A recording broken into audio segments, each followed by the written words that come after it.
What's up, guys? It's your boy Jamaica here, coming at you with another tournament recap for Season 7, Week 9. The Saturday tournament was won by Token Rights, or Mono Red Tokens, by a Pixie Wing. This deck showed up around Season 6, and now it's back in Season 7 with a couple new different twists on cards. But basically, if you're not familiar with the deck, it's a variant on a Mono Red aggro shell, but it uses a lot of token generators like Dragon Fodder and Whirling Outburst to kind of have a go wide plan. And then it uses this card, Rites of Initiation, which kind of just like pumps your whole team like crazy. So get right into it. 22 lands, 20 mountains, and 2 Keld Megaliths.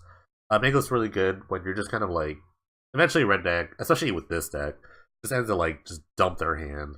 And the Megaliths just kind of like push you through the last couple points of damage. Also, it's a colorless source of damage, so things like Bull Shock Refugee or Paladin Vec can be targeted by this. Burst Lightning, pretty much the shock with upsides later. Flame-Blade Adept is a pretty interesting card. One has Menace, which is a kind of a sub-theme in this deck. Two, it has a when you cycle or discard sort of mechanic to it. It gets +1/+0, which is really good, again, with the Rites of Initiation. So, it's to kind of kill your opponent out of nowhere. Frenzy Goblin, which is a fun of here, can make your opponents not block with a certain creature. It just kind of like gets there a little bit. Goblin Fireslinger, good to trigger things like Stormbolt Berserker here with a Bloodthirst mechanic. And just kind of like pings through when you can't really push through. Rakdos Cackler, the staple of mono red decks. This guy is never leaving, but he's here to stay. Single Curse of Scroll, again, you're kind of like, you get empty handed really early, especially with this deck. So the Curse of Scroll can kind of push through the last points of damage. And Auto Source, pretty great. Dragon Fodder, pretty awesome card, honestly. Just one card makes 2 guys. It's really frustrating to deal with if your deck that does like a 1/1 removal spell of like black decks, things like that. Stormbolt we talked about, again, another Menace guy. Just almost always a 3/3 on turn 2. Just making things like hard to block or just going wide is really kind of the theme here, especially with Whirling Outburst, which is a great like just go wide plan here.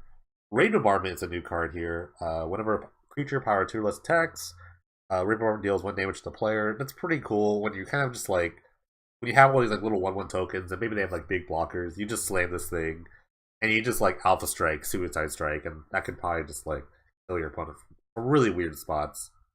And 4 Stoke the Flames, just while you have all these like go wide cards, Stoke the Flames is pretty much free at some points, so that's pretty cool. Sideboard, 4 Volshock Refugee is pretty interesting because I don't really see like Mono Red right now as a huge player, but it's probably more for the mirror and things like that. But even still, for the mirror, it's like, if it's about like going wide, then they just like kind of walk around this guy, you know what I mean?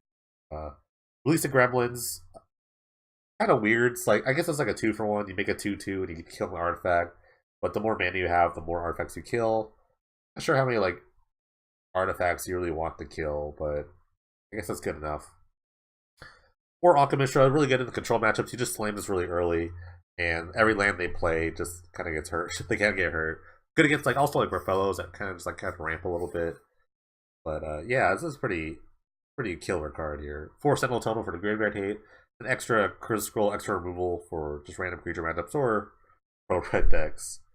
This deck is like wildly powerful actually, and I'm glad to see that kind of Mono Red is kind of back a little bit because I'm kind of sick of watching zombies win everything, and this deck can definitely contend with like the best of them. It's kind of like don't kill certain threats, or it's just hard to kill all the threats sometimes.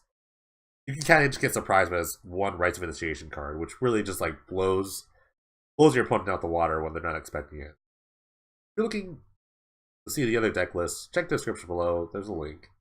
Thank you guys for watching. I'll catch you next time.